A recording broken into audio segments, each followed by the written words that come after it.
Good morning, friends. I wish you all happy Gandhi Jayanti. Last લેક્ચરમાં આપણે મૂળના રૂપાંતરણોથી બાકી હતું. હવે એ રૂપાંતરણો સમજાવું ને એ પહેલાં થોડુંક આપણે હોમવર્ક કરી લઈએ. હોમવર્ક એટલે ચિંતા ના કરો, તમારે હોમવર્ક નથી કરવાનું. હું તમને થોડુંક બેઝિક નોલેજ આપી દઉં, એને હોમવર્ક કહીએ આપણે, રાઈટ? જો વાત કરવી છે આપણે મૂળના રૂપાંતરણોની.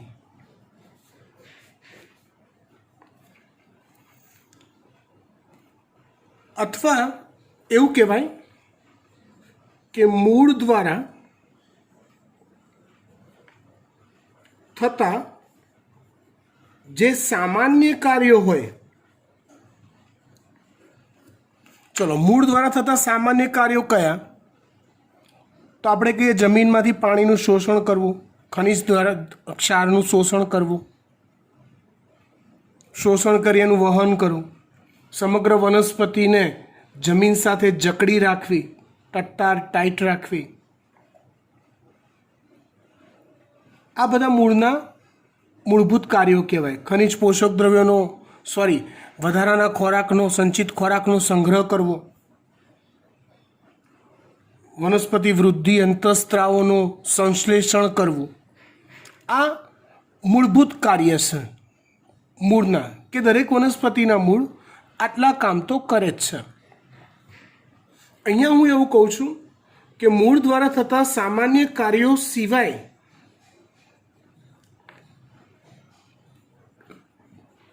કેટલીક વનસ્પતિઓમાં મૂળ કેટલાક વિશિષ્ટ કાર્યો કરતું હોય છે.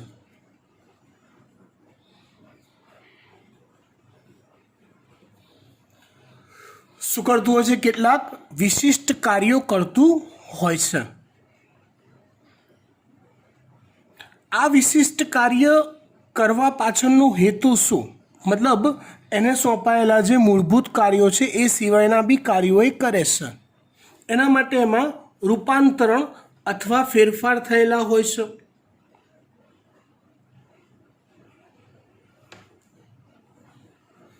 આવા વિશિષ્ટ કાર્ય કરવા માટે મૂળમાં થતા જે રૂપાંતરણ હોય, મૂળમાં થતા જે ચેન્જીસ હોય, એ ચેન્જીસનો પર્પઝ, મૂળમાં રૂપાંતરણ થતા હોય છે જેનો હેતુ વનસ્પતિનું અસ્તિત્વ ટકાવવાનો હોય છે.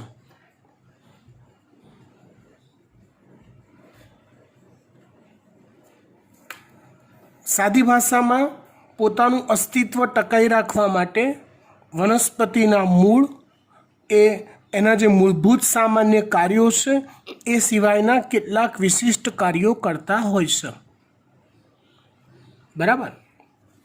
ચલો, એક કાર્ય છે આપણે સમજવાનું, ખોરાક સંગ્રહ. મૂળ ખોરાક સંગ્રહ કરે.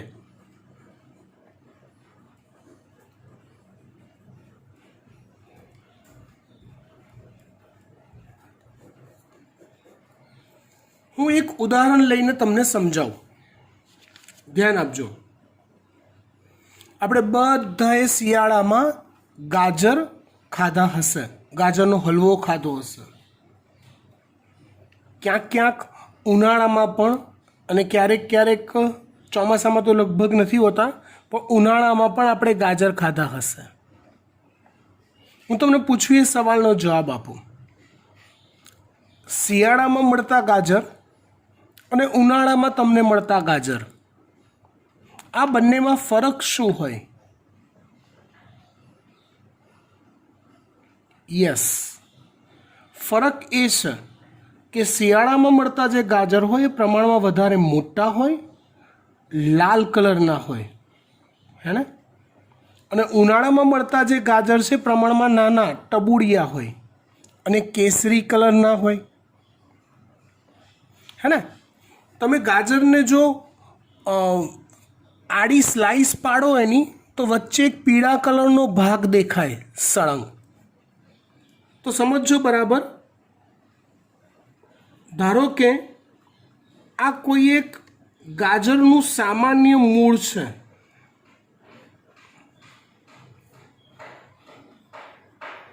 ઉપર પ્રકાંડ પર્ણ બધું છે ફર્સ્ટ ક્લાસ.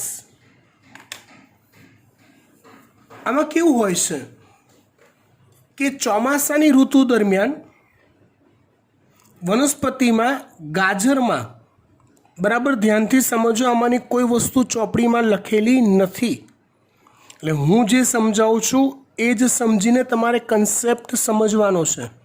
ચોપડીમાં ખાલી એટલું લખી કાઢ્યું છે કે ગાજરમાં મૂળમાં ખોરાકનો સંગ્રહ થાય છે, મૂળામાં ખોરાકનો સંગ્રહ થાય છે મૂળમાં. કેમ, શા માટે, એ કોઈ સમજૂતી આપી નથી. સમજો. હવે આમાં કેવું થાય કે ચોમાસા દરમિયાન પર્ણોની સંખ્યા સારી એવી હોય છે, જે શિયાળામાં પણ મેન્ટેન રહેશે. પર્ણો દ્વારા પ્રકાશ સંશ્લેષણ કરી ખોરાક બનાવવામાં આવે છે, જે તમને ખબર છે. પર્ણો દ્વારા પ્રકાશ સંશ્લેષણ કરી ખોરાક બનાવવામાં આવે છે. ગાજર વનસ્પતિ શું કરે છે? એ પ્રકાશ સંશ્લેષણ કરી એક્સેસ બહુ બધો વધારે પડતો ખોરાક બનાવી દેશે. અને વધારે બનેલો જે ખોરાક છે ને, એ ખોરાકને મૂળમાં સંગ્રહ કરે છે. આ રીતે. એટલે ગાજરમાં જે વચ્ચોવચ્ચ જે પીળા કલરનો સળંગ ભાગ છે ને, એનું મૂળભૂત મૂળ હતું. અને આજુબાજુ જે લાલ કલરનો જે ખાવાલાયક ભાગ જે બન્યો ને, ખાવાલાયક ભાગ જે રહ્યો ને, એ વનસ્પતિએ વધારાનો જે ખોરાક તૈયાર કર્યો એનો સંગ્રહ કર્યો છે. એકચ્યુઅલી આ સંગ્રહ વનસ્પતિ, આ તો આપણે મનુષ્યને ખોરાક તરીકે ઉપયોગમાં લઈએ છીએ. બાકી આ જે ખોરાક સંગ્રહ કર્યો છે વનસ્પતિએ, એના પોતાના માટે કર્યો છે. હવે ઉનાળાની ઋતુ આવે છે ત્યારે પાણીની પ્રાપ્તિ ઓછી થતી હોય, એટલે બાષ્પોત્સર્જનનો દર ઘટાડવા માટે ગાજરના બધા પર્ણો ખરી જાય છે. પર્ણો ખરી જાય એટલે પ્રકાશ સંશ્લેષણની પ્રક્રિયા અટકી જાય છે.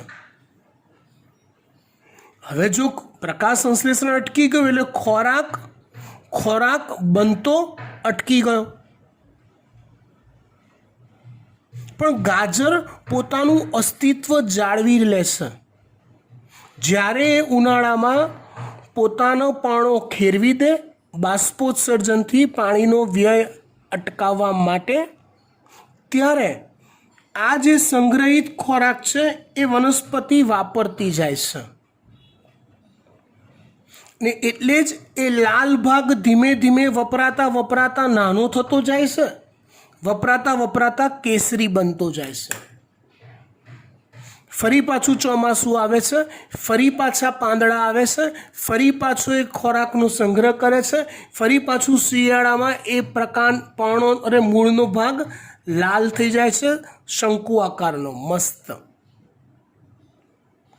હેતુ ખોરાક સંગ્રહ કરવાનો શું થયો? પોતાનું અસ્તિત્વ જાળવી રાખવા માટે. ખોરાક સંગ્રહનો હેતુ શું?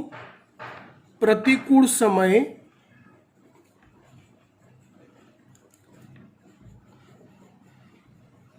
પોતાનું અસ્તિત્વ જાળવી રાખવા માટે. આ કેવી વાત છે? જો તમારા ફાધર બિઝનેસ કરે છે કે જોબ કરે છે? બિઝનેસ કરે છે. ચલો, તો ધારો કે બિઝનેસમાં દરેક મહિને એક સરખા ટાઈપનો બિઝનેસ નથી થતો. કોઈક મહિને બહુ બધો બિઝનેસ થાય, સારો બિઝનેસ ચાલે, બરાબર. કોઈક મહિને સાવ ઠંડો બિઝનેસ હોય. હે, તમારા ફાધર કઈ રીતે આ બધું મેનેજ કરે? ગાજરની જેમ. તમે સમજી ગયા હું શું કહેવા માગું છું? જે મહિને બિઝનેસ બહુ ટોપ ચાલ્યો હોય ને, એ મહિને આવેલા બધા પૈસા પપ્પા આપણા ઉડાડી નથી દેતા, એ સંગ્રહ કરી રાખે છે. જેટલું કમાવા મળે એટલું કમાઈ લે છે. એવું નથી વિચારતા કે આ મહિને મારે દર મહિને ઘર ચલાવવા માટે 20,000 રૂપિયા જોઈએ છે, તો 20,000નો ધંધો કરીને બંધ કરી દઉં. ચલો હવે આવતા મહિને વાત. ના, જેટલો થાય એટલો ધંધો કરી લે છે અને એ પૈસાને સાચવી રાખે છે. ક્યારે? ટકી રહેવા માટે. જ્યારે ધંધા પાણી બહુ ખાસ હોય નહીં એવા દિવસોમાં, એવા મહિનાઓમાં આ જ સાચવેલા પૈસાથી પપ્પાનો ધંધો ટકી જાય છે, નવી સિઝન, સારો ટાઈમ આવે ત્યાં સુધી. ગાજર પણ એ જ કરે છે. એ પણ એના જ્યારે હોય ટિકટોક કન્ડિશનમાં, ત્યારે જરૂર કરતાં વધારે માત્રામાં પ્રકાશ સંશ્લેષણ કરવાનું, ખોરાક બનાવવાનો, એ ખોરાકને મૂળમાં સંગ્રહિત કરવાનો, એટલે મૂળ મસ્ત લાલ ચટાક મોટા થાય. અને એનો પર્પઝ શું? તો કે જ્યારે ઉનાળામાં પર્ણ ખેરવી દઈએ ત્યારે સંગ્રહિત ખોરાક વાપરીને વનસ્પતિનું અસ્તિત્વ જાળવી રાખવાનું. આ મેં ગાજરમાં શીખવાડ્યું ખાલી તમને, પણ યાદ રાખો આગલા ટોપિકમાં પ્રકાંડમાં પણ ખોરાકનો સંગ્રહ થતો હશે, પર્ણમાં પણ ખોરાકનો સંગ્રહ થતો હશે.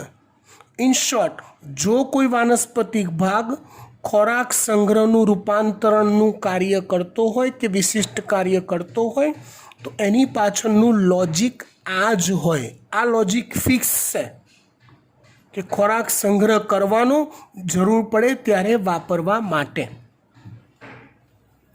સમજી ગયા વાત? ડન. ચલો હવે ખાલી આ 3-4 લાઈન વાંચી લઈએ. કેટલીક વનસ્પતિના મૂળ તેમનો આકાર અને રચના બદલે છે અને પાણી તથા દ્રવ્યોના શોષણ સિવાયના કાર્યો માટે રૂપાંતરિત થાય છે.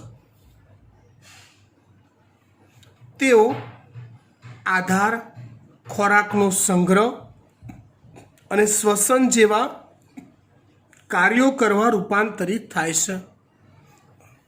આ સિવાયના પણ મૂળ બીજા વિશિષ્ટ કાર્યો કરે છે. અહીંયા 3 જ કાર્યો શીખવાના છે ટેક્સ્ટબુક પ્રમાણે. નીટમાં એ સિવાયના વિશિષ્ટ કાર્યો શીખવાના આવશે, નીટમાં આવશે. ચલો, પહેલું કાર્ય ખોરાકનો સંગ્રહ. ગાજર અને મૂળામાં સોટી મૂળ. સોટી મૂળ એટલે 2 પ્રકારના મૂળ કીધા હતા, સોટી મૂળ અને તંતુ મૂળ, ગયા લેક્ચરમાં. હા કે ના? એક જ મિનિટ. ક્યાં ગયું? યસ, આ રહ્યું. સોટી મૂળ, તંતુ મૂળ. સોટી મૂળ ખોરાકનો સંગ્રહ કરે છે અને સક્કરિયામાં અસ્થાનિક મૂળ. અસ્થાનિક મૂળ એટલે ભ્રૂણમૂળ સિવાયના ભાગમાંથી ઉદ્ભવતા મૂળ. ગયા લેક્ચરમાં ચલાવ્યું હતું, યાદ કરો. ક્યાંથી ઉદ્ભવતા મૂળ? ભ્રૂણમૂળ સિવાયના ભાગમાંથી ઉદ્ભવતા મૂળ. રાઈટ. તો એ અસ્થાનિક મૂળ કદમાં મોટા બની ફૂલે છે, એટલે ઇન શોર્ટ ખોરાકનો સંગ્રહ કરે છે. બરાબર? બસ આ વાર્તા પતી ગઈ. પણ આની પાછળનો પર્પઝ શું એ તમને ખબર પડી ગઈ? હા, પ્રતિકૂળ પરિસ્થિતિ હોય, પર્ણ ના હોય, ત્યારે ખોરાક બનાવીને રેડી હોય તો એને વાપરીને પોતાનું અસ્તિત્વ ટકાવી શકાય. બીજું વિશિષ્ટ કાર્ય છે આધાર.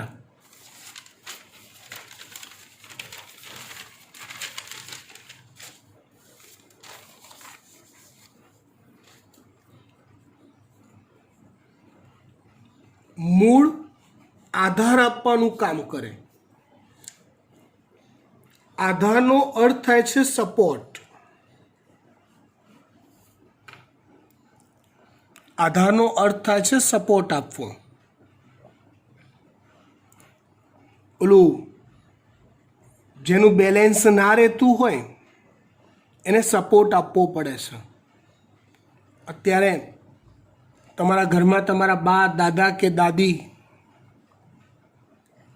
કોઈક હોય વડીલ, તો એમને એમના બે પગનો જે સપોર્ટ છે એ ઓછો પડે છે. એમનું શરીર વળી ગયું હોય છે, સંતુલન સ્થિતિમાં નથી હોતું. તો એને સપોર્ટ માટે આપણે શું આપવું પડે છે? લાકડી આપવી પડે છે.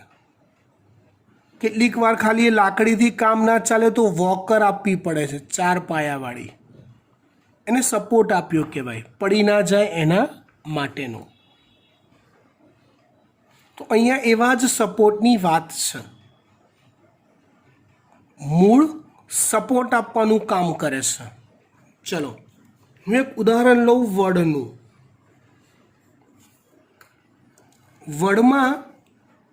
વડનું વૃક્ષ હોય ને એ બહુ જાયન્ટ ઊંચું ના હોય હાઈટમાં, પણ આવું પહોળું હોય.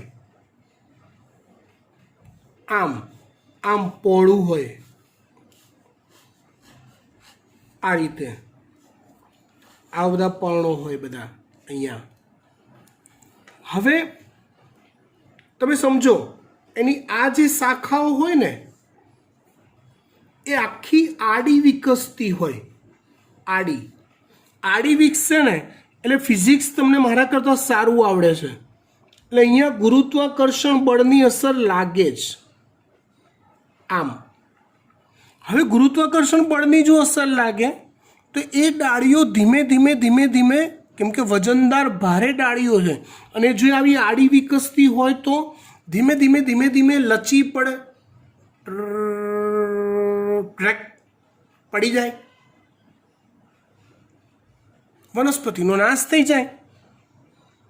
વડ એ ઘટાદાર વૃક્ષ છે, વિશાળ પહોળું વૃક્ષ છે. તો વડમાં શું થાય છે?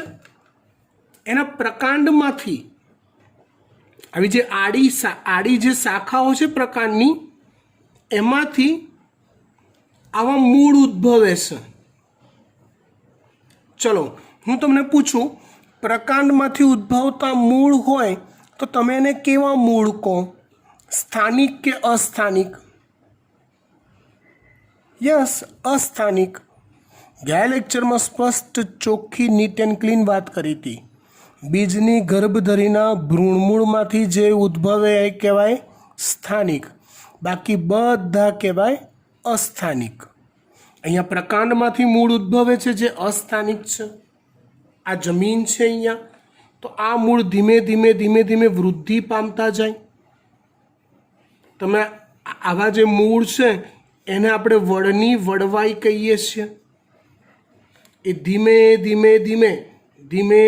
ધીમે વૃદ્ધિ પામતા જાય અને છેલ્લે જમીનમાં ઉતરતા જાય અને પથરાતા જાય. અને આ ભાગ એકદમ જાડો થઈ જાય. ધીમે ઓલો આ થાંભલા મૂક્યા હોય ને એવો થઈ જાય. થાંભલા માટે બીજો શબ્દ છે સ્તંભ, માટે એને કહેવાય છે સ્તંભ મૂળ, જે આધાર આપવાનું કામ કરે છે. શું આપવાનું કામ કરે છે? આધાર આપવાનું. તમારા પૈકીનું કોઈકનું ઘર હાઉસિંગમાં હશે, હાઉસિંગના મકાનોમાં, અથવા તમારા કોઈક રિલેટિવનું ઘર હશે તો ખરું જ, કોકનું તો હોય જ છે. તો એ હાઉસિંગના મકાનો તમને જો યાદ હોય, ખબર હોય તો ખુલ્લી જગ્યાઓ બહુ હોય. એટલે લોકો પોતાની ગેલેરી કે પોતાનો એક રૂમ આખો એક્સટેન્ડ કરી દેતા હોય. તેઓ ગેલેરી કે રૂમ આખો એક્સટેન્ડ કરવો હોય તો લોકોને શું કરવું પડે? સૌથી પહેલાં તો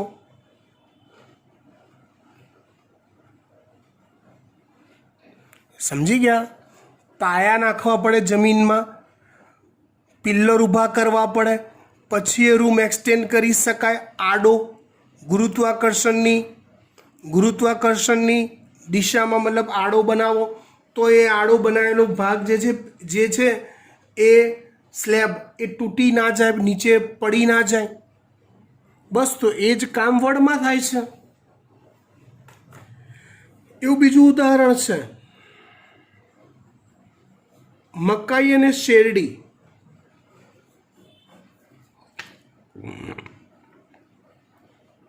તમે મકાઈ અને શેરડીનું છોડ જોયો છે ખરો?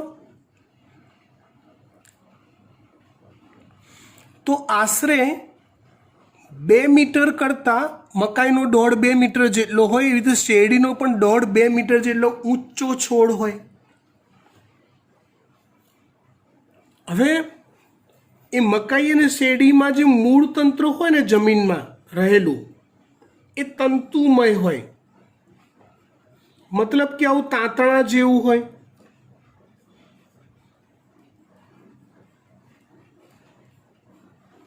કેમ કે મકાઈ અને શેરડી એ એકદળી વનસ્પતિ છે અને એની ઉપર આવી રીતે 1.5-2 મીટર જેટલો ઊંચો દંડો હોય.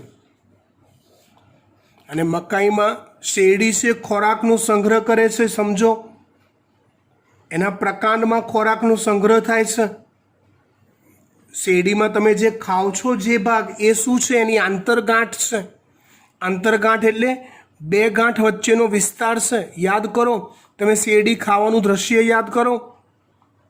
વચ્ચેનો ભાગ ખાઓ, પછી ઓલી ગાંઠ આવે એટલે કાપી નાખો. યસ. તો એવું લાંબો ઊંચો ભાગ હોય અને નીચે જમીનમાં તાંતણા જેવા મૂળ હોય. તો આવા તાંતણા જેવા ફાસફૂસિયા મૂળથી 1.5-2 મીટર ઊંચો આવો દંડા જેવું પ્રકાંડ ટકે ખરું? થોડોક પવન આવે એટલે શું થાય? આખો છોડ પડી જાય, વજન વધી જાય છે ને યાર. અને તમે સમજો, મકાઈ ડોડો, મકાઈના છોડ પર આવતો મકાઈ ડોડો, એક ડોડો તમે પેલું દાણા ખાધા પછી કોકને માથામાં મારો ને દૂરથી તો બેભાન થઈ જાય, એવો વજનદાર હોય છે. એવો વજનદાર ડોડો છોડ પર ઉપર હોય અને નીચે તાંતણા જેવા મૂળ દ્વારા બેલેન્સ મળતું હોય. તો કેવું બેલેન્સ થાય? તો કે બોગસ, ગમે ત્યારે પડી જાય. એવું ના થાય એટલે એની જમીનની નજીકની પ્રકાંડમાં જમીનની નજીકની જે 1-2 ગાંઠ હોય, એ ગાંઠ પરથી આવા મૂળ બને છે જે જમીનમાં અંદર ઉતરતા જાય છે. ચલો, આ મૂળ પણ કેવા થયા કહેવાય? સ્થાનિક કે અસ્થાનિક? ઓબ્વિયસલી અસ્થાનિક. પ્રકાંડની ગાંઠમાંથી બન્યા છે માટે અસ્થાનિક. પ્રકાંડની ગાંઠમાંથી બન્યા છે માટે અસ્થાનિક. પણ આ મૂળ શું કરે? તો કે સપોર્ટ આપી દે. આ કેવી વાત થઈ? આ રીતે પ્રકાંડ છે, આમ આ રીતે, તો આમ સપોર્ટ મળી જાય, આ રીતે, આમ જમીનની અંદર, આમ આ રીતે. એટલે છોડ શું થાય? ટકી જાય, એક સપોર્ટિંગ કામ કરે. આવા જે મૂળ છે એને અવલંબન મૂળ કહેવાય છે. આવા જે મૂળ છે એને કયા મૂળ કહેવાય છે? અવલંબન મૂળ કહેવાય છે. જે શું આપે છે? આધાર, સપોર્ટ આપે છે વનસ્પતિને ટટ્ટા રહેવા માટે કે બેલેન્સિંગ કન્ડિશનમાં રહેવા માટે. ઓકે, ચોપડીનું વાંચી લઈએ ખાલી ફટફટ. વડમાં આધાર આપતી લટકતી રચનાઓ અસ્થાનિક મૂળ છે, જે સ્તંભ મૂળ કહેવાય છે. મકાઈ અને શેરડીમાં જમીનની નજીકની 1-2 ગાંઠમાંથી અવલંબન મૂળ ઉદ્ભવે છે, તે પણ આધાર આપે છે. આ પણ અસ્થાનિક મૂળ છે. વાર્તા પતી ગઈ ચોપડીની આધારની. ત્રીજું છે શ્વસન. ત્રીજું છે ઉદાહરણ શ્વસનનું. જોઈએ.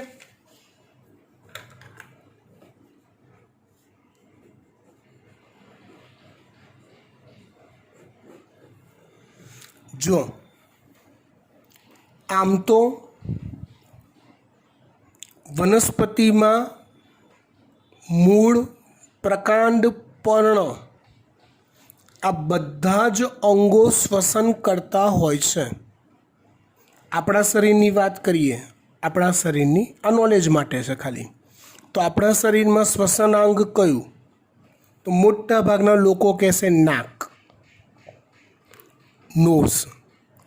ના, આપણા શરીરનું શ્વસનાંગ છે ફેફસા.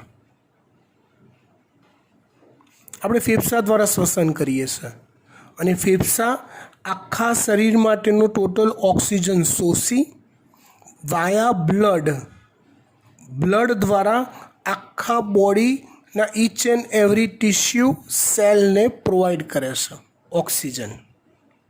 વનસ્પતિમાં એવું કોઈ ફેફસા હોતા નથી અને વનસ્પતિને ઓક્સિજન તો જોઈએ જ છે. ભલે આપણે એવું શીખતા કે વનસ્પતિ CO2 શોષે છે અને O2 મુક્ત કરે છે. હા, એ કામ વનસ્પતિ કરે છે, પણ પ્રકાશ સંશ્લેષણની પ્રક્રિયા દ્વારા. પણ દરેક સજીવને ટકી રહેવા માટે ATP તો જોઈએ જ, અને એ ATP દરેક સજીવ શ્વસન ક્રિયા દ્વારા જ મેળવે છે. વનસ્પતિમાં સમગ્ર શરીરમાં છિદ્રો હોય છે, જે શ્વસન છિદ્રો કહેવાય છે, જ્યાંથી પ્રસરણ પ્રક્રિયા દ્વારા ઓક્સિજન અંદર જતો હોય છે. ઇન શોર્ટ, નોર્મલ વનસ્પતિમાં મૂળ, પ્રકાંડ, પર્ણ બધા જ શ્વસન કરે છે. પણ અહીંયા જે એક્ઝામ્પલ આપ્યું છે ને, વિશિષ્ટ પ્રકારનું શ્વસન કરવાની વાત છે. જો તમે દરિયા કિનારાનો ભરતી ઓટવાળો વિસ્તાર જોયો છે? ચલો, સાદી ભાષામાં હું કહું તો તમે અખાત અથવા ખાડી આવું નામ સાંભળ્યું છે? અખાત અથવા ખાડી. તો ચલો, ગુજરાતમાં ખંભાતનો અખાત છે અને કચ્છનો અખાત છે અથવા ખાડી છે. ખંભાતમાં રહેતા અથવા તમે જો ખંભાત ગયા છો તો ક્યારે દરિયો જોયો છે ખરો? તો મોટા ભાગના લોકોએ નહીં જોયો હોય, કેમ કે દરિયો એ ખૂબ ખૂબ ખૂબ ખૂબ દૂર હોય છે. વચ્ચેનો જે સમગ્ર વિસ્તાર છે એ ખારા પાણીનો દલદલ વિસ્તાર છે. વચ્ચેનો સમગ્ર વિસ્તાર એ ખારા પાણીનો દલદલ વિસ્તાર છે, કાદવ કીચડવાળો.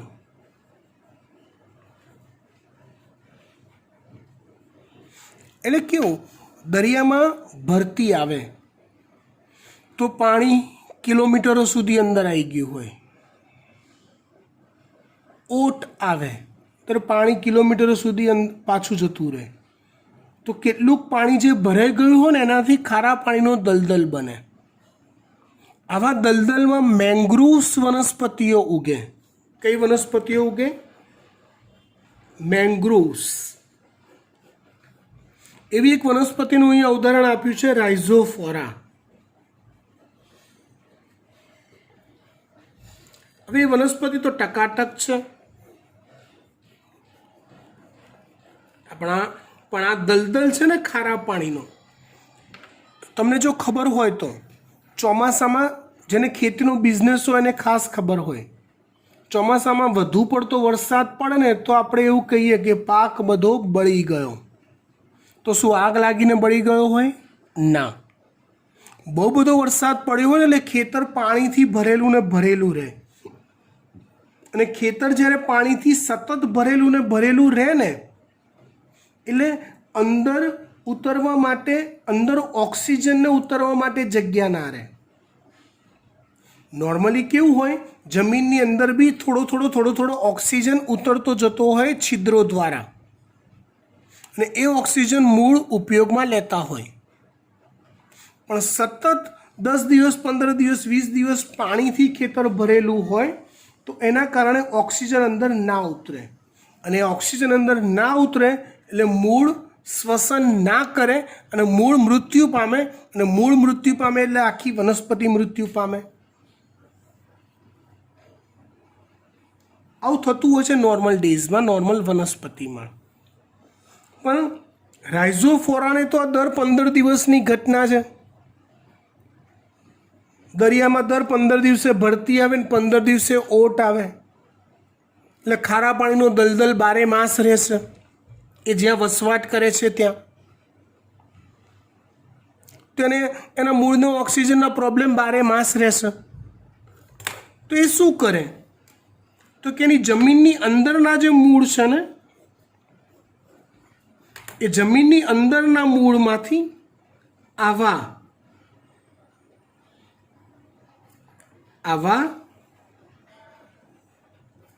ઊંધી દિશામાં, એટલે કે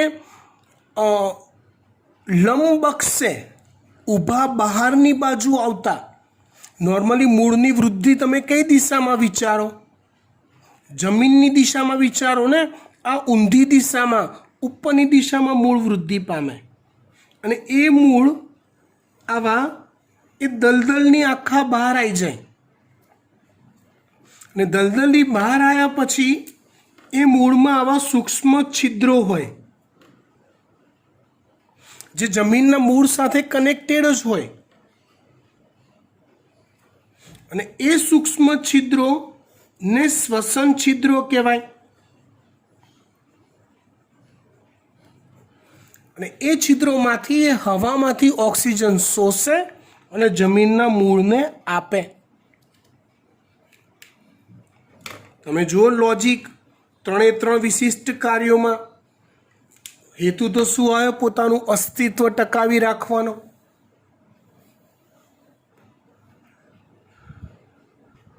આની સ્ટોરી કેવી હતી ખબર છે?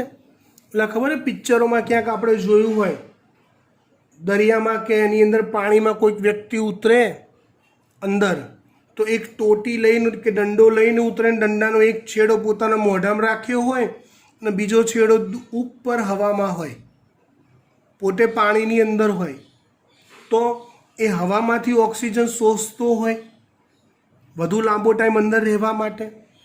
સેમ હું આ કુદરતી ગોઠવણ ભગવાને કરી છે. ને આ વિશિષ્ટ પ્રકારના મૂળ જેને કહેવાય શ્વસન મૂળ.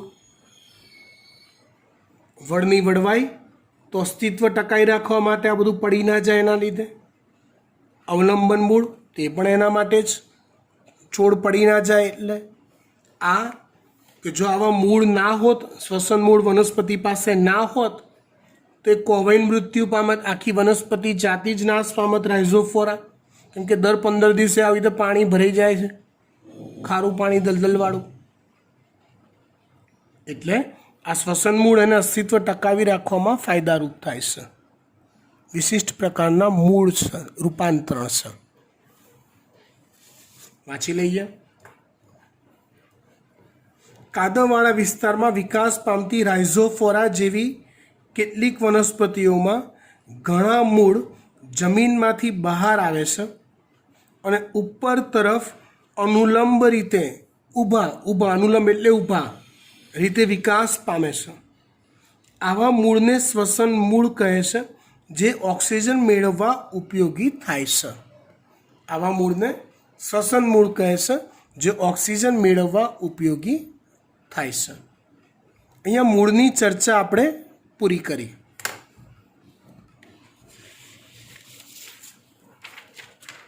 ત્યાર પછી આપણે વાત કરીએ હવે પ્રકાંડની.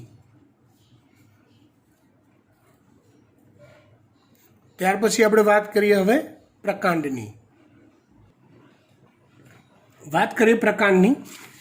તો જો પ્રકાંડ માટે તે અંકુરિત બીજના ભ્રૂણાગ્ર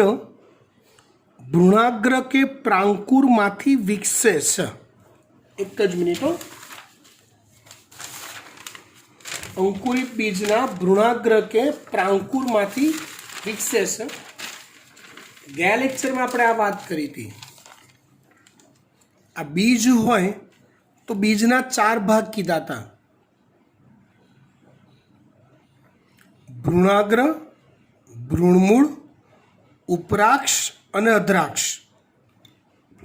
तो भ्रूणमूळमांथी मूळ विकसे અને ભ્રૂણાગ્રમાંથી પ્રકાંડ વિકસે છે। આમાંથી પ્રકાંડ વિકસે છે। તો અંકુરિત બીજના ભ્રૂણાગ્ર, જેના માટે વપરાતો બીજો શબ્દ છે પ્રાંકુર, માંથી વિકસે છે।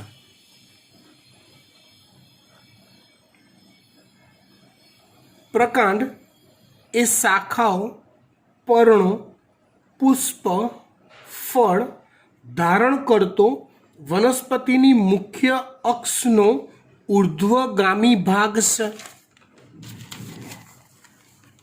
આ વનસ્પતિની મુખ્ય અક્ષ કહેવાય।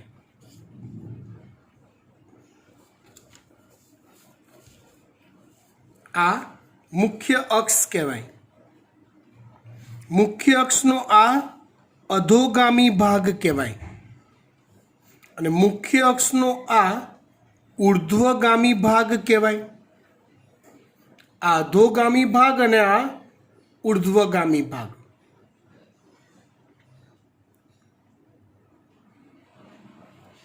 પ્રકાંડ, પ્રકાંડ એ મુખ્ય અક્ષનો ઉર્ધ્વગામી ભાગ છે, જે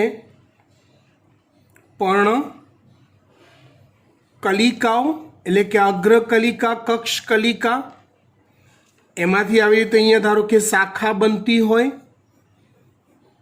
શાખાઓ, પુષ્પ, ફળ વગેરે રચનાઓ ધારણ કરતો ભાગ છે। એટલે મુખ્ય અક્ષનો હવાઈ ભાગ જે આ બધું ધારણ કરતું હોય એને પ્રકાંડ કહેવાય। પ્રકાંડ એ ગાંઠો અને આંતરગાંઠો ધરાવે છે। જ્યાંથી પર્ણો ઉદ્ભવે એ ભાગને ગાંઠ કહેવાય ને 2 ક્રમિક ગાંઠ વચ્ચેનો જે વિસ્તાર છે એને આંતરગાંઠ કહેવાય। 2 ક્રમિક ગાંઠ વચ્ચેના વિસ્તારને આંતરગાંઠ કહેવાય તો ધરાવે છે। પ્રકાંડનો વિસ્તાર કે જ્યાં પર્ણો ઉદ્ભવે છે તે ભાગને ગાંઠ કહે છે, જ્યારે 2 ગાંઠ વચ્ચે રહેલા વિસ્તારને આંતરગાંઠ કહે છે। પ્રકાંડ કલિકાઓ ધારણ કરે છે। પ્રકાંડમાં 2 કલિકાઓ હોય। આ ટોચની જેને કહેવાય છે અગ્રકલિકા, એની ખૂણામાં આ ભાગમાં હોય એને કહેવાય કક્ષકલિકા। અગ્રકલિકાથી આયામ વૃદ્ધિ થાય। કક્ષકલિકામાં પુષ્પ બી સર્જાય અને શાખાઓ બી બને। કક્ષકલિકામાંથી કલિકાઓ ધારણ કરે છે જે અગ્રીય કે કક્ષીય હોઈ શકે છે। તરુણ પ્રકાંડ એટલે વનસ્પતિનો જ્યારે ગ્રો થતો હોય શરૂઆતમાં, તરુણ એટલે તાજું, નવું નવું, પ્રકાંડ લીલું હોય છે। સમય જતાં તે કાષ્ઠમય, કાષ્ઠમય એટલે લાકડા જેવું સખત, કાષ્ઠનો અર્થ થાય લાકડું, અને કથ્થાઈ રંગનું બને છે, બ્રાઉન કલરનું થઈ જાય। એ મોટું થાય એટલે શરૂઆતમાં કેવા રંગનું હોય? લીલું હોય, અને પછી કેવું થાય? એનો રંગ બ્રાઉન કલર થઈ જાય, કાષ્ઠમય થઈ જાય, પહેલાં કરતાં સખત થઈ જાય। ચાલો, પ્રકાંડના સામાન્ય કાર્યો। પર્ણ, પુષ્પ, ફળ ધરાવતી શાખાઓનો ફેલાવો કરવાનું છે। શાખાઓનો ફેલાવો કરે છે, જ્યાં પર્ણ, પુષ્પ, ફળ બધું ધારણ થયા કરે। તે પાણી, ખનિજ દ્રવ્યો અને પ્રકાશ સંશ્લેષણ માટેના જરૂરી પદાર્થોનું વહન કરે છે। પાણી, ખનિજ દ્રવ્યો અને પ્રકાશ સંશ્લેષણ માટેના જરૂરી દ્રવ્યોનું વહન કરે છે। કેટલાક પ્રકાંડ ખોરાકનો સંગ્રહ, આધાર, રક્ષણ અને વાનસ્પતિક પ્રસર્જન, પ્રસર્જન એટલે નવા દેહનો ઉદ્ભવ કરવો, જેને કહેવાય વાનસ્પતિક પ્રજનન ના વિશિષ્ટ કાર્યો પણ કરે છે. એટલે વાનસ્પતિક પ્રજનનનું વિશિષ્ટ કાર્ય પણ થાય. ઇન શોર્ટ આ છે એના વિશિષ્ટ કાર્યો. પ્રકારના સામાન્ય કાર્યો પૂરા. વાત કરીએ પ્રકારના વિશિષ્ટ કાર્યોની. જો વિશિષ્ટ કાર્ય જે છે ને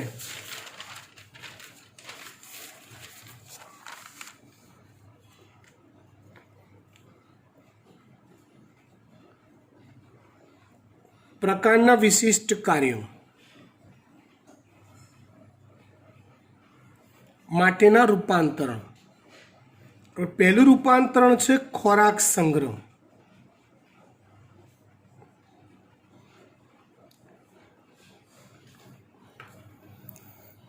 ખોરાક સંગ્રહ તો એ રૂપાંતરણ શેના માટે થતું હશે? કોઈ પણ રૂપાંતરણ હોય ને ફાઇનલી તો અસ્તિત્વ ટકાવી રાખવા માટે હોય. જે મૂળમાં થતું હતું, ગાજર મૂળામાં, સેમ એવું જ અહીંયા છે. આદુની વાત કરીએ, સુરણની વાત કરીએ તો આદુ, સુરણ વગેરે વનસ્પતિમાં ખોરાક સંગ્રહ પ્રકાંડમાં થાય છે. આપણે બજારમાંથી જે આદુ લાવીએ છીએ એ આદુ હકીકતમાં પ્રકાંડ છે. બજારમાંથી લવાતું આદુ એ હકીકતમાં શું છે? પ્રકાંડ છે.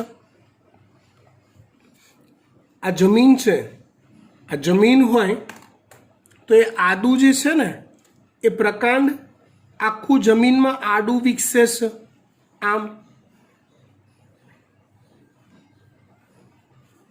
એમાંથી આવા અસ્થાનિક મૂળ બનતા હોય, એની ગાંઠોમાંથી પર્ણ બનતા હોય, આવા જે બહાર નીકળતા હોય. અને આ સમગ્ર પ્રકાંડ ધીમે ધીમે ખોરાકનો સંગ્રહ કરતું જાય છે, વિશિષ્ટ કાર્ય કરે છે. પર્પસ, પ્રતિકૂળ સંજોગો આયા, પર્ણો ખરી ગયા. જો પર્ણ ખરી ગયા તો આ જે સંગ્રહિત ખોરાક છે એમાંથી પોતાનું અસ્તિત્વ જાળવી શકાશે. ખોરાક સંગ્રહનું વિશિષ્ટ કાર્ય સેમ લોજિકથી થાય. આપણે ખાલી એના ઉદાહરણ યાદ રાખવા પડશે. લોજિક એક જ લાગુ પડશે. ઓલામાં ઉદાહરણ મૂળના હતા, આ ઉદાહરણ પ્રકાંડના છે. જોઈએ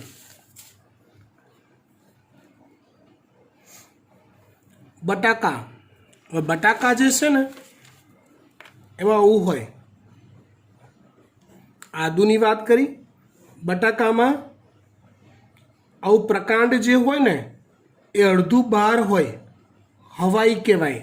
આ જમીન છે. ને અડધું પ્રકાંડ ભૂમિની અંદર હોય. તો એ જે ભૂમિગત પ્રકાંડ હોય ને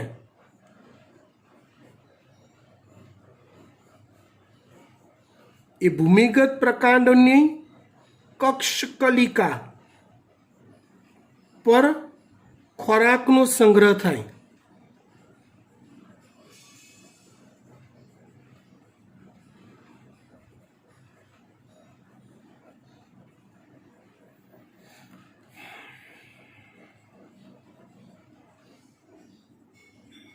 અને માંસલને દરદાર બને, જેને આપણે બટાકા કહીએ છીએ. આદુ એ આખું પ્રકાંડ છે. બટાકામાં આવું હોય, ભૂમિગત પ્રકાંડની જે કક્ષકલિકા હોય એ ખોરાકનો સંગ્રહ કરે. કક્ષકલિકા, કક્ષકલિકા પર્ણનો ઉદ્ભવ થતો હોય એ જગ્યાનો ખૂણાનો ભાગ, કક્ષકલિકા. ડન. તેઓ વૃદ્ધિ પામવા માટેની પ્રતિકૂળ પરિસ્થિતિમાં ઉછેર પામવા મદદ કરતા અંગ તરીકે પણ ભાગ ભજવે છે. વૃદ્ધિ પામવા માટેની પ્રતિકૂળ એવી પરિસ્થિતિ હોય કે જેમાં વનસ્પતિની વૃદ્ધિ થવી શક્ય નથી, તો એવી પરિસ્થિતિમાં પોતાનું અસ્તિત્વ જાળવી રાખવું ને ઉછેર ચાલુ રાખવો હોય તો એણે જે ખોરાક સંગ્રહ કરી રાખ્યો છે એ સંગ્રહિત ખોરાક વાપરીને વનસ્પતિને ટકાઈ જાણે છે. આ વાક્યનો અર્થ આવો થાય. ખોરાક સંગ્રહની વાત પૂરી કરી. ત્યાર પછી આપણે વાત કરીએ આરોહણની. એક જ મિનિટ. યસ, વાત કરીએ આપણે આરોહણ. આરોહણનો અર્થ શું થાય?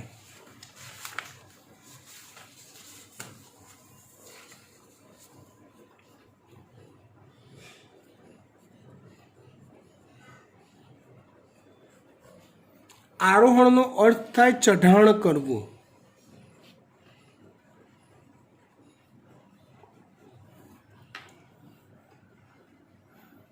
જો કેટલીક વનસ્પતિ મૂળભૂત રીતે નબળું પ્રકાંડ ધરાવતી હોય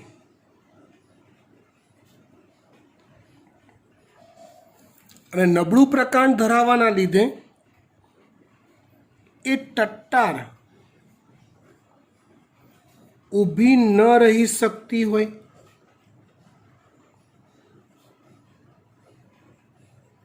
આવી વનસ્પતિને દેશી ભાષામાં આપણે વેલ કહીએ છીએ.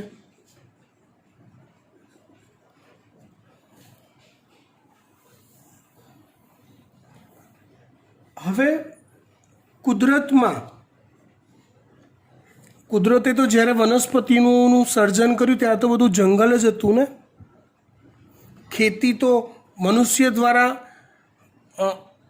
ચાલુ કરવામાં આવેલો એક કૃત્રિમ બિઝનેસ છે. બાકી બધી વનસ્પતિ જાતો કુદરતી રીતે જંગલોમાં જ ઉગતી હતી, નેચરલ જગ્યાઓમાં. બધું જંગલ જ હતું ને, જમીન પર ક્યાં બીજું કશું હતું.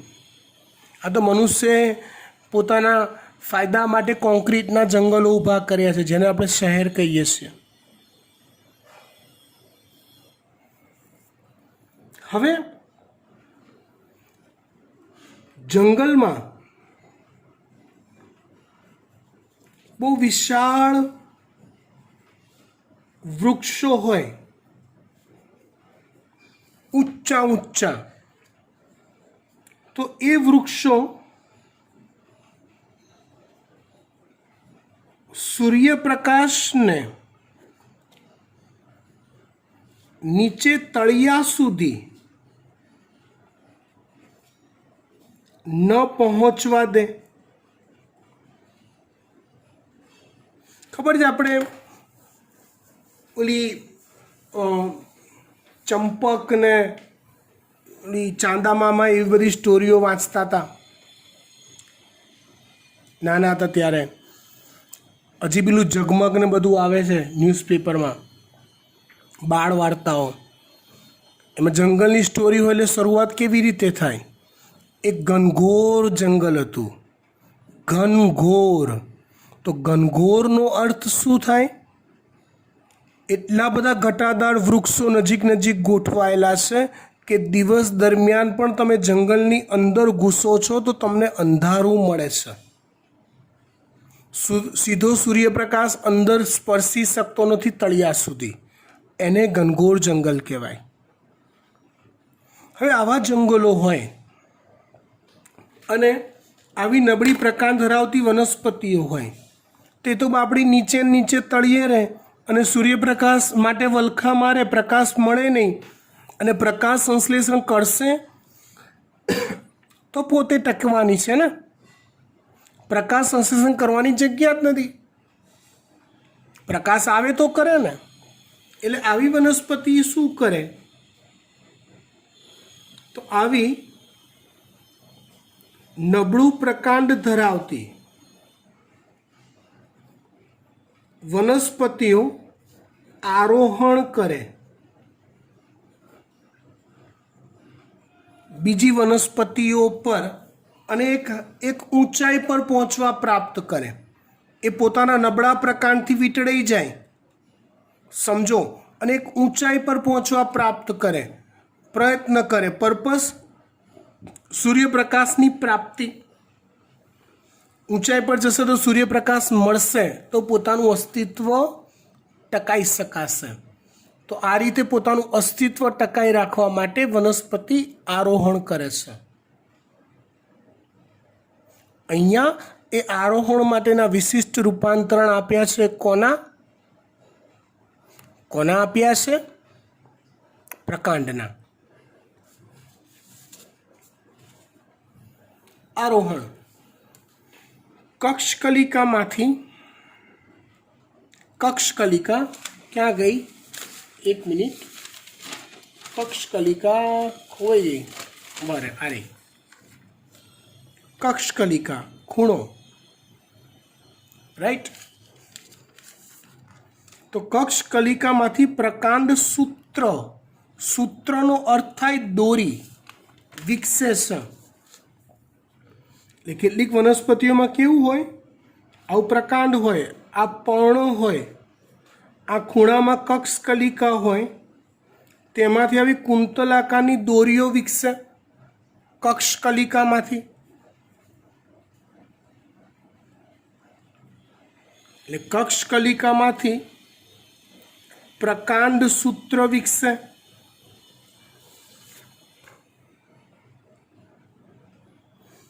જે પાતળા હોય છે અને કુંતલાકાર રીતે અમળાયેલા હોય છે, જે આરોહણમાં મદદ કરે છે. એટલે આને કોઈક યજમાન વનસ્પતિની કોઈક ડાળીની ફરતે, કોઈક પાતળી દાંડીની ફરતે વીંટળાઈ અને આરોહણ એ કરતી હોય ત્યારે સપોર્ટ તરીકે કામ કરે છે. ખબર પડી ગઈ વાત? કેમ કે ઉપર સુધી આરોહણ કરવું હોય તો વચ્ચે વચ્ચે સપોર્ટ હોવા જરૂરી છે. બરાબર ને? તમે કોઈકનું બર્થડેનું ડેકોરેશન કરતા હો એવું ઇમેજ કરો અને ઓલી કલરિંગ પટ્ટીઓ તમે અપ ટુ એન્ડ લગાવતા હો તો એ વચ્ચે વચ્ચે તમે સેલો ટેપ મારો છો. શેના માટે? આધાર આપવા માટે, સપોર્ટ આપવા માટે. તો બસ એવું આ સેલો ટેપ જેવું આ કામ કરે છે, દોરી જેવું સપોર્ટિંગ રોલ. આરોહણ અહીંયાના ઉદાહરણ આપ્યા છે. અહીંયા તંબુરો નથી, કેમ કે શબ્દો એવું વંચાય, પહેલાં તંબુરો જ વંચાય. આ તુંબરો છે. શું છે? તુંબરો. કાકડી, કોળું, તરબૂચ અને દ્રાક્ષનો વેલો. સમજી ગયા? વાત કરી કોની આપણે? આરોહણની. વિશિષ્ટ કાર્યોમાં પ્રકાંડના ત્રીજું વાત કરીએ આપણે રક્ષણની. કોની વાત કરીએ?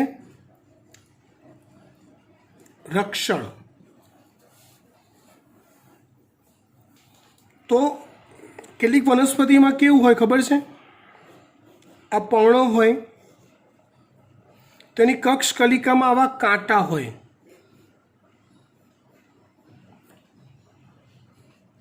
આવા કાંટા હોય. કાંટા એટલે કક્ષકલિકા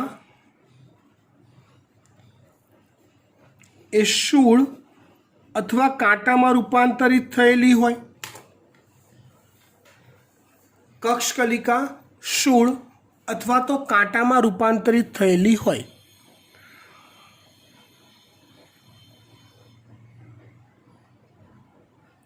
આ શૂળ કે કાંટા શેના માટે હોય? તો જ્યારે એના પરભક્ષી, જો ઘાસ છે ને, ઘાસ એમાં આવા કાંટા ના હોય. સામે ભગવાને ચલો પરભક્ષીઓ હોય, ગાય ભેંસ ને એ બધા શાકાહારી પ્રાણીઓ ઘાસ ચરતા, એ ગપાગપ ઘાસ ખાતા હોય. તો 2-3 દિવસ પછી ફરી પાછું એટલું ને એટલું ઘાસ ઉગી નીકળ્યું હોય ઘાસના મેદાનોમાં. કેમ કે એનો પ્રજનન દર ઊંચો હોય છે. એ ઝડપથી વાનસ્પતિક પ્રજનન કરીને પોતાનો જથ્થો વધારી દેશે. તો છોડ ખાતા. ભગવાનની આ સાયકલ છે કુદરતની. પણ કેટલીક વનસ્પતિઓ નીચો પ્રજનન દર ધરાવે છે, એટલું ઝડપથી ઉગી શકતી નથી. હવે આવી વનસ્પતિઓ હોય અને પરભક્ષીઓ ગપાગપ એને ખા કરે તો ધમાધમ ખવાતું જાય, સામે નવું ઉગે નહીં. તો એ જાતિઓનો નાશ થઈ જાય। એટલે આવી જાતિઓનું અસ્તિત્વ ટકાવવા માટે આવું એક રૂપાંતરણ થયું। શું? તો કે એના પ્રકાંડમાં આવા કાંટા સર્જાયા। પરભક્ષીઓ એને ખાવા જાય તો એના જડબામાં કાંટા વાગે, એટલે પરભક્ષીઓ એને ખાવાનું ટાળે। જ્યાં સુધી આવી કાંટા વગરની વનસ્પતિ મળતી હોય ત્યાં સુધી એને ખાવાનું ટાળે। ઇન શોર્ટ, આ કાંટા શું કરે છે? તો કે પરભક્ષીઓથી વનસ્પતિનું રક્ષણ કરે છે। ડન। ચોપડીનું વાંચી લઈએ। પ્રકાંડની કક્ષકલિકા ક્યારેક કાષ્ઠીય એટલે મજબૂત, સખત લાકડા જેવી, સીધી અને તીક્ષ્ણ પ્રકાંડ કંટકોમાં, કંટકો એટલે કાંટા માં રૂપાંતરિત થાય છે, જે પરભક્ષીઓ સામે વનસ્પતિનું રક્ષણ કરે છે। ઉદાહરણ, દાખલા તરીકે લીંબુ અને બોગનવેલ। સમજી ગયા? ડન। ત્યાર પછી વાત કરીએ પ્રકાશ સંશ્લેષણની।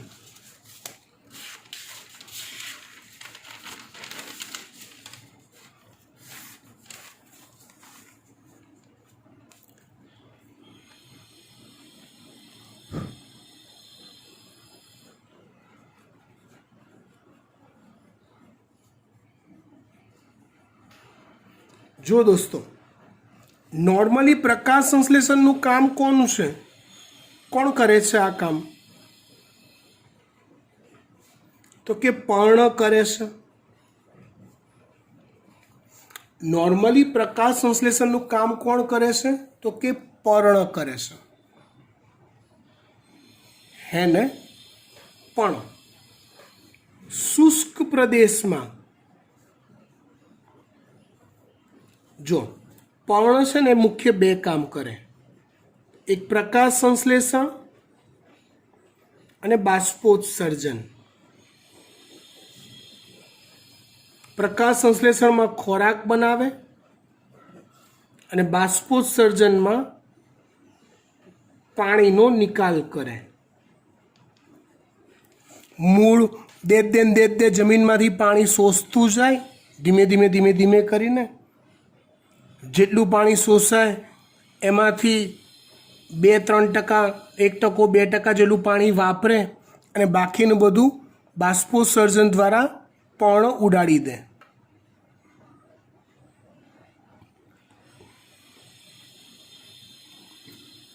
જો મૂળને જમીનમાંથી પાણી પૂરતી માત્રામાં પ્રાપ્ત થાય છે તો છો ને પર્ણ ઉડાડતું બાષ્પોત્સર્જનમાં। પણ જો વનસ્પતિ શુષ્ક પ્રદેશમાં ઉગે છે,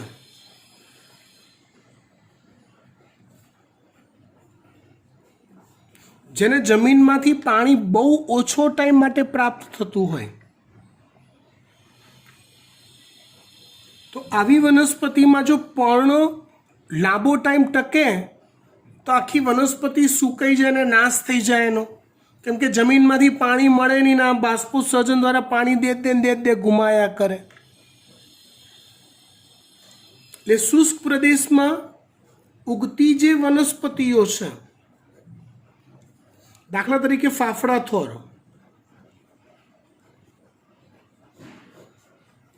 યુફોર્બિયા,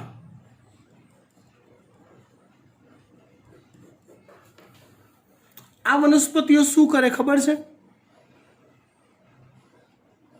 તો કે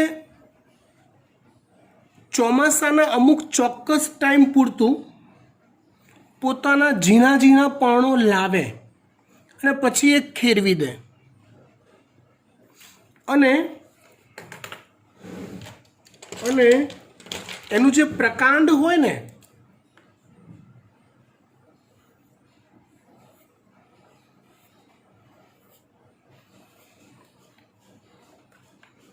આ ફાફડા થોર આવું હોય,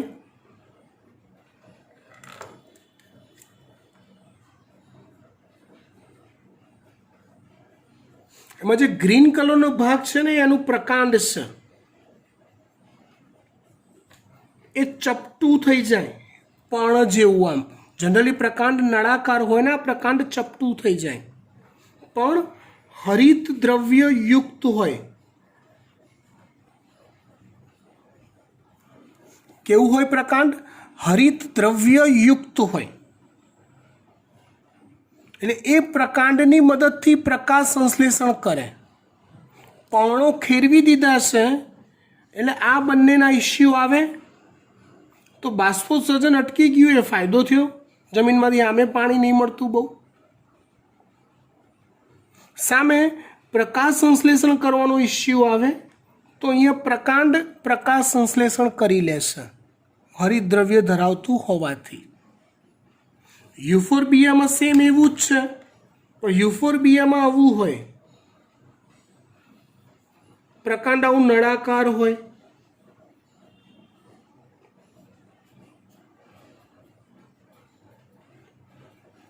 અને એ પ્રકાશ સંશ્લેષણ કરતું હોય.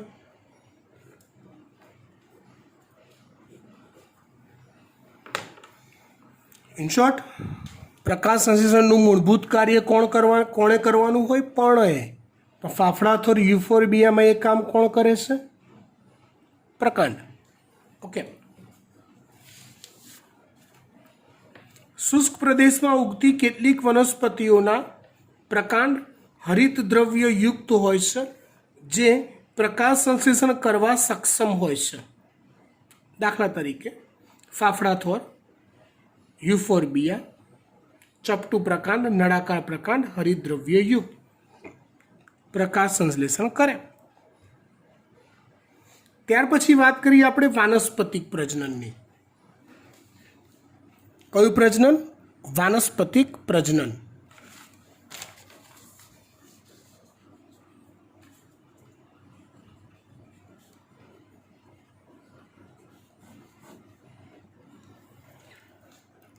પ્રજનનના આમ જોવા જાઓ તો તમે વનસ્પતિ વર્ગીકરણ શીખ્યા ને, તો 3 ટાઈપ આપ્યા હતા: લિંગી, અલિંગી અને વાનસ્પતિક પ્રજનન. એટલે મારે વાનસ્પતિક પ્રજનન શું છે એક્ઝેક્ટલી સમજાવવાની જરૂર નથી. ઇન શોર્ટ, પ્રજનન કોષોના ઉપયોગ વગર, પ્રજનન કોષોના ઉપયોગ વગર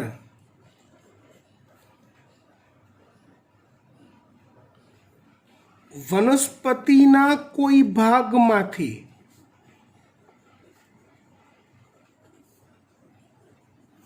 નવો વાનસ્પતિક દેહ સર્જાય તો તેને વાનસ્પતિક પ્રજનન કહેવાય. તો તેને વાનસ્પતિક પ્રજનન કહેવાય.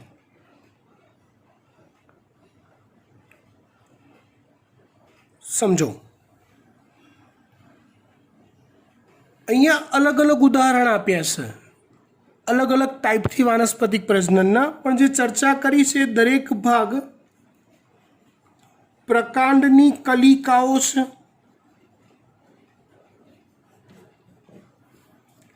દાખલા તરીકે આપણે એક ઉદાહરણ લઈને તમને સમજાવું. ઘાસ. તો ઘાસ આવું હોય, જે પર્ણ છે એનું પ્રકાંડ આવું ચપટું હોય છે, અને નીચે આવા અસ્થાનિક તંતુમય મૂળ હોય છે. ઘાસને આપણે હળી કરીને ફટફટ કાઢી લઈએ છીએ તો આવા તાંતણા મળે. તો તમે ધ્યાનથી જોજો, હવે જ્યારે ઘાસ કાઢો ત્યારે સાયન્ટિફિકલી આવું ચપટું પ્રકાંડ હોય ને આવા પર્ણ હોય. આ ઘાસ છે. તો હવે એની કક્ષ કલિકામાંથી આવી આગંતુક, આગળ વધતી હોય એવી શાખા વિકસે. આ તો આપણે દ્વિપરિમાણમાં જઈએ છીએ. તમે એક સમતલ પ્રદેશ વિચારો તો બધી જ દિશાઓમાં આવી શાખાઓ વિકસી શકે. એ વિકસેલી શાખાઓમાં આવી નવી ગાંઠ સર્જાય, અસ્થાનિક મૂળ સર્જાય, નવા પર્ણ સર્જાય. સેમ આ બાજુ બી એવું.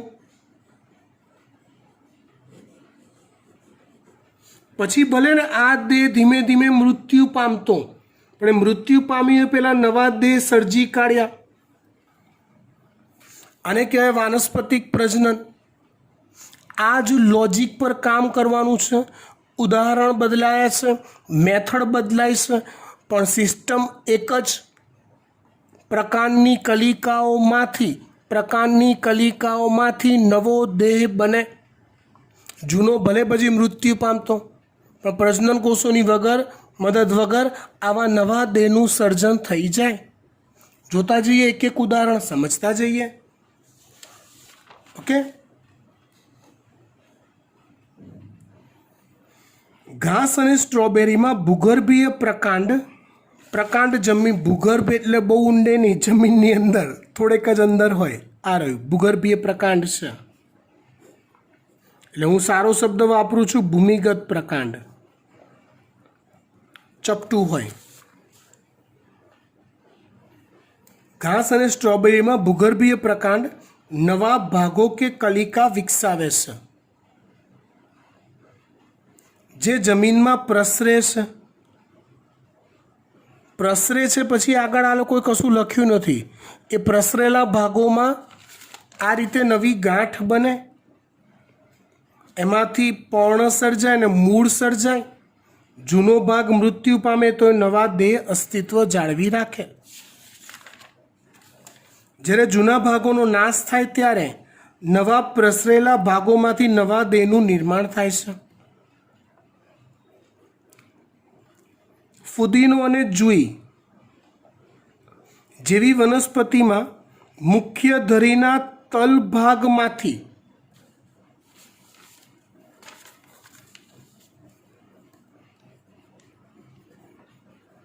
ફુદીનો અને જુઈ,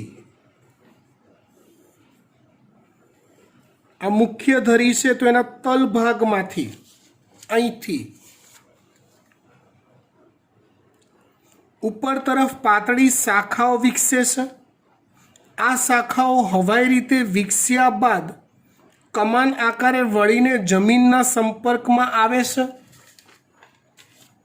એટલે આમાં પર્ણ બધું ટકાટક હોય. આ બધું તલભાગેથી આવી શાખા વિકસે, જેમાં પર્ણ હોય મસ્ત. એ વિકસ્યા પછી કમાન આકારે વળીને જમીનની અંદર જાય અને પાછી બહાર આવે. અને જમીનની અંદર ગયેલો જે ભાગ છે ત્યાંથી આવા અસ્થાનિક મૂળ બની જાય. એટલે ભવિષ્યમાં આ પાર્ટીનો જો નાશ થઈ ગયો તો આ એક સ્વતંત્ર વનસ્પતિ તરીકે અસ્તિત્વ જાળવી શકે.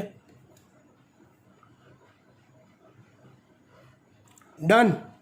Okay, fine.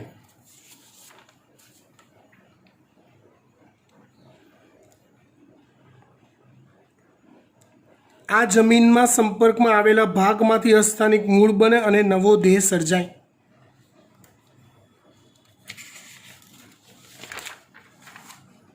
જળ શૃંખલા અને જળકુંભી જળ શૃંખલા અને જળકુંભી પાણીમાં ઉગતી વનસ્પતિઓ છે. જેવી જલીય વનસ્પતિઓમાં ટૂંકી આંતરગાંઠોમાંથી પાર્શ્વ શાખા વિકસે. સમજાવું છું, ચિંતા ના કરો, ટેન્શન ના લો.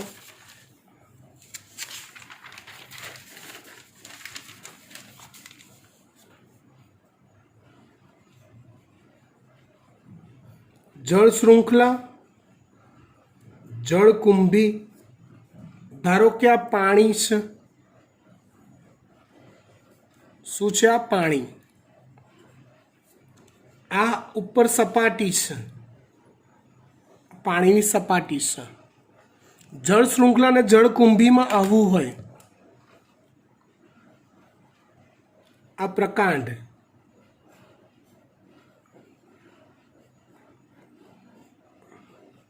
આ મૂળ હોય, આવા આ એની જે ગાંઠ હોય પ્રકાંડની ગાંઠ, એમાંથી આવા ગુચ્છામાં પર્ણો સર્જાય આ રીતે. બે ગાંઠ વચ્ચેનો વિસ્તાર થઈ ગયો આંતરગાંઠ. તો આંતરગાંઠમાંથી આવી જાડી કલિકા સર્જાય.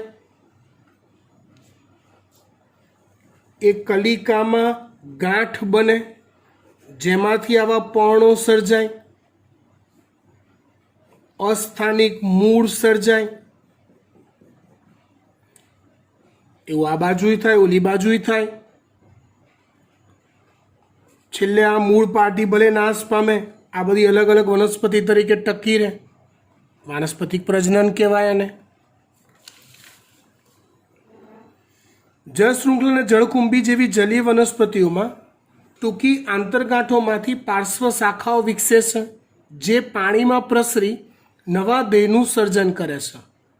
તેની દરેક ગાંઠ પર ગુલાબવત પર્ણો, ગુલાબ જેવા મોટા મોટા પર્ણો અને મૂળનો ગુચ્છ જોવા મળે છે. ગુલાબવત પર્ણો અને મૂળનો ગુચ્છ જોવા મળે છે. મૂળનું ગુચ્છું હોય.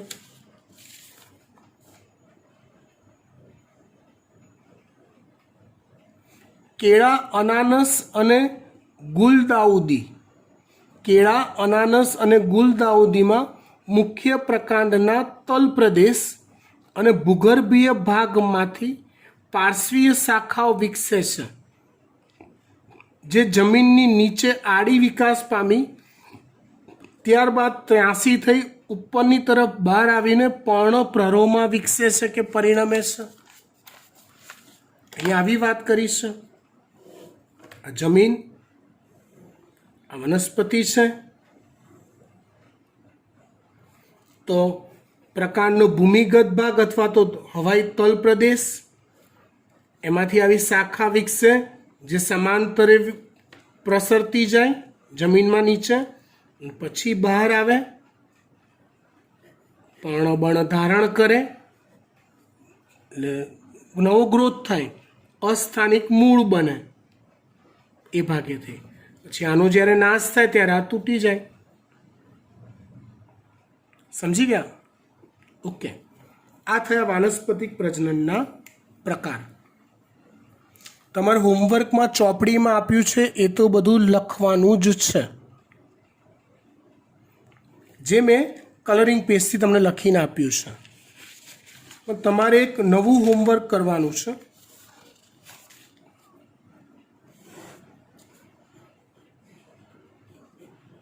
એનીવે એવું હોમવર્ક હું તમને ગ્રુપમાં નાખી દઉં છું એટલે ભૂલ પડે નહીં. ઓકે, એટલે સુધી જોઈએ છે. બાય.